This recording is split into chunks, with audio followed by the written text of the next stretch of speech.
Hey Modern Drummer, how you doing? I'm Pat Steward, out on the road with Bryan Adams, and we're going to do a rundown of the drum kit I'm using for this tour. This kit is a 1979 Ludwig. I guess they call it classic maple. Yeah, I bought it in high school, and it's been sitting around doing all kinds of things for years. Part of the kit starred in the Summer '69 video that we shot back in 1984. Wow. And I've used it for various recording. Some of this was used on Bryan's album Into the Fire. We didn't use these drums on the Reckless album. Silver Sparkle is the chosen color. We have another whole setup that lives over in the UK, and there's Bryan has a Yamaha kit that's Silver Sparkle, and it looks so good in all the videos and under the lights and everything. It's an amazing looking kit. I love it. And it's the first time I've ever had something that I've owned all my life and brought it out on tour. So it kind of makes me smile every time I get to rock out on it. It's amazing. Like I said, it's that maple. I think there's 6-ply maples that they came out with in about '76. So it's a 24-inch kick drum. They recently had gone to 16 inches deep. I think the law you should never go any deeper than that unless you're Alex Van Halen. And so we got a 9x13. We got a 16x16 and a 18x16. And I recently replaced some of the moving parts because it's a 40-year-old kit. So I put new spurs and the mounting brackets. I put those on, and I replaced the floor tom legs as well, just so that there's nothing that's going to break. It doesn't matter that the drums are almost 50 years old. So. And they sound amazing. And we recently, my drum tech, Bryan, recently, by just experimentation, we discovered that die-cast hoops on the top they already sounded amazing, and they sound even better. With the die-cast hoop, it just does a thing where it focuses on the note more and takes away just some of the extra ring and kind of white noise, and so I'm just loving it. This snare drum is an original snare drum. It came with the drum kit when I bought it in '79, and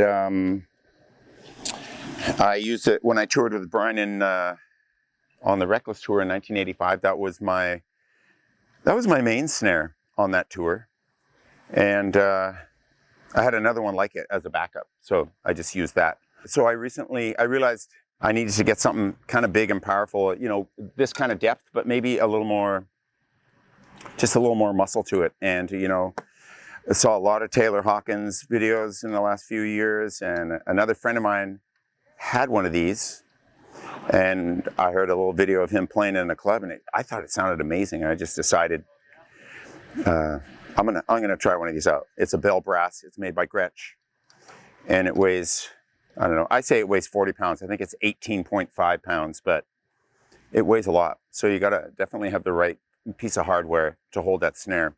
And that thing doesn't move, that snare stand doesn't move all night. It's amazing. And the other thing is Ryan Brubacher, my wonderful, amazing drum tech, has just discovered that he has some great system involving stretching out and a hair dryer and things and getting everything set. Tunes it all up. I'll sound check here in a little bit, and then when he brings it up, he's got notes for tuning and where it goes. We've decided, yeah, these notes work. And then we just got this. I forget the brand of lug lock, but these things are amazing. And so we have them all the way around. And for the first time ever in my life, a couple months ago, it dawned on me. I went, oh, I don't even have to stop and worry in between songs. And I got in-ear monitors. I don't have to wonder if the snare is detuned or what's going on.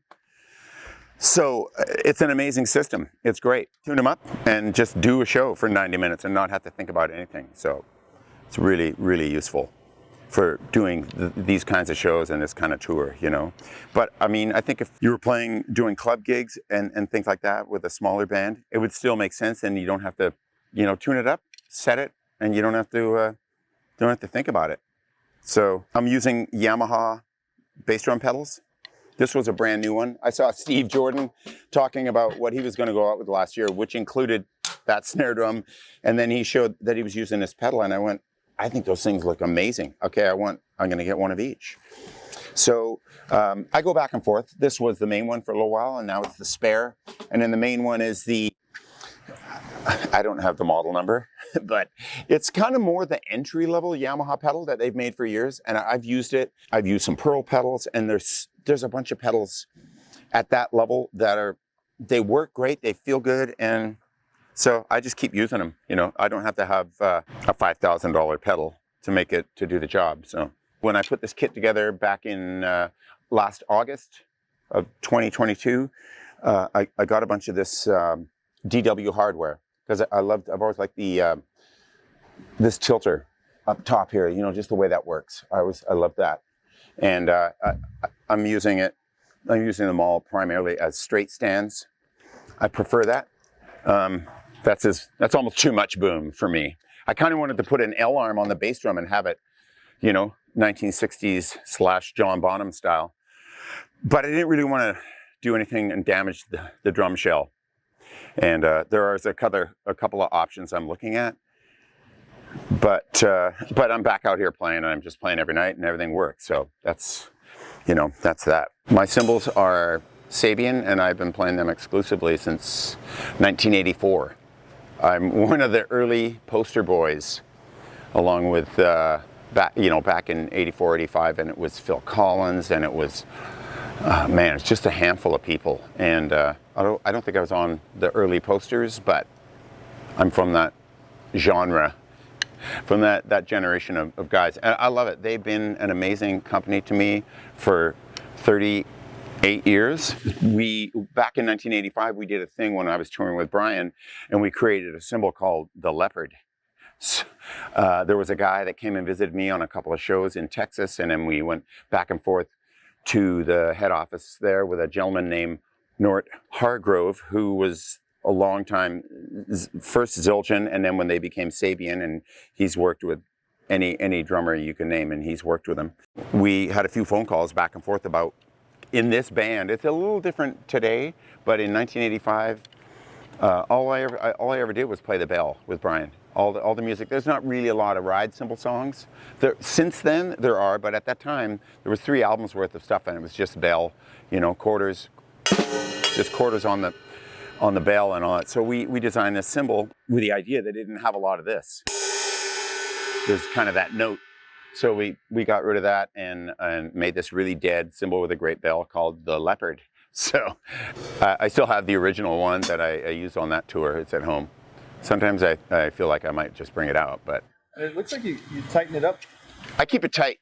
Yeah, I like it. I like that tight. These should always breathe, but I just keep it tight because there's a lot of action that goes on there, and sometimes you're here, and sometimes you're there. And if it's doing this, you can't really I can't do what I need to do, you know. So I like to keep it, that kind of tension on there.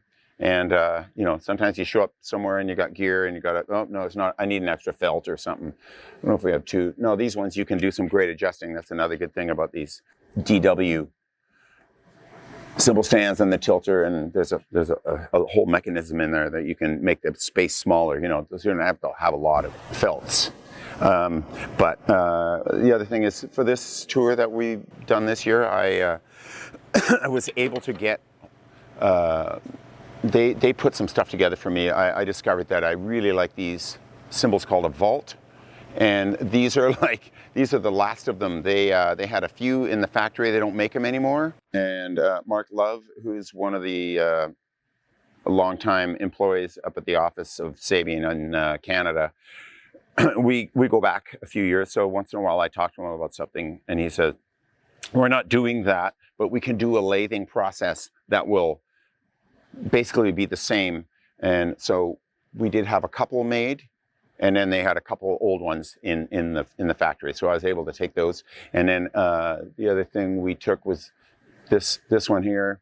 It's a AAX medium crash 20s. These are both 20s, and these are 18s. I just sort of figured a couple things when I started back playing with Bryan, and I just grabbed stuff I had at home, and a couple of friends were at some shows and made some comments, and I realized the best sounding things I had up there was this. The things that I play and record with at home that are thin and dark, it doesn't work in his music because and I just realized this is 80s and 90s music, and there's certain kind of crashes and certain kinds of sounds that happen, and I believe I've sort of got the right mix to pull that off. I mean, it's basically two sounds, and I just double up because sometimes you got to double up, So thanks to Sabian for almost 40 years of amazing products and support. I use coated emperors all the way around, and sometimes on a snare, but for this, because it's pretty high velocity for 90 minutes. So I use this, it's Emperor with a dot on the bottom,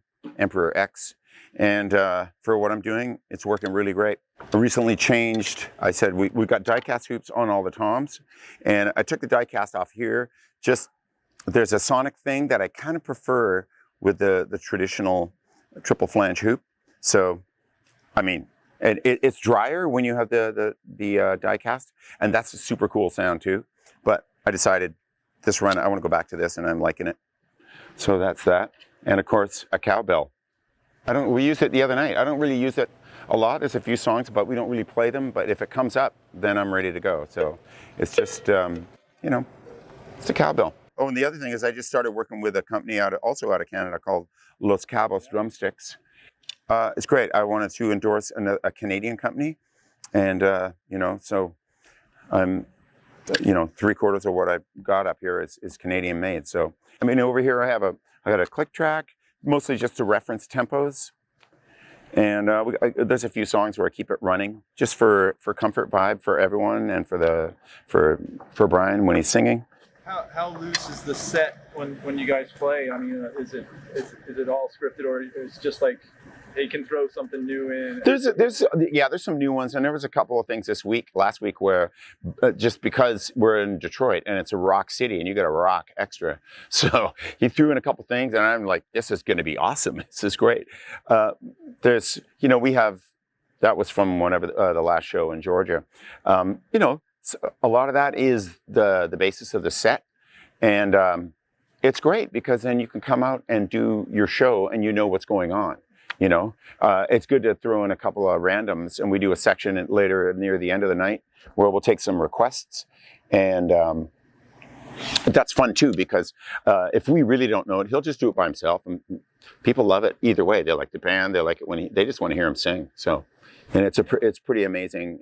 I love this gig and have loved it for a long time. I was in here for a while, and then I was out for a while, and now I'm back in. And there's just so many great songs to play, and that's what I live for when I'm playing drums. It's just playing or coming up with great parts, and if the songs are great, usually you don't have to think too hard on that. Good songs kind of play themselves, is what I always say. Any nightmare scenarios that you've been through?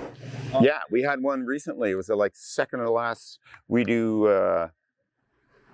finished Cuts Like a Knife, which is a massive hit, and then we're about to go into an encore and come up and do one of the new songs. And right at the very end of the Cuts Like a Knife, the pedal broke. So that was a little bit scary because there was someone else doing the job at the time, and I heard the words, "We don't have a spare." I don't even know if that's a word you're allowed to use on stage. I kind of freaked out. I thought, well, maybe I'm not playing. And I came up and he goes, "Oh, you'll figure it." Bryan goes, "Yeah, just play it. You'll figure it out." And I was like, okay, well, so the song was like a 1 and 3 kick pattern. So I was like, I just played it on the 18-inch floor tom while they got the other pedal worked out and pulled it in. So that was a gas. But, sort of a nightmare, but I musically had to figure it out. These hats, they're the Paragon series that Neil Peart designed. They designed with Neil Peart. And Neil's are, as I saw at the Modern Drummer Drum Museum yesterday, Neil always used 13s. I have some 14s at home, but these 15s it's like a whole other thing. And it's amazing. They're really they're quite thin, and they sound amazing. And somebody made a comment the other day, somebody in the other band audio crew was just saying, you like the sound of those hats. I'm like, good, I like them too. So, that's it mainly. So I just want to say thank you to Modern Drummer and everybody involved here. and for having me down. And I hope everybody enjoys it and got something out of it. I'll play a little bit of these classic 1979 Ludwigs, and you can enjoy the sound. See you later.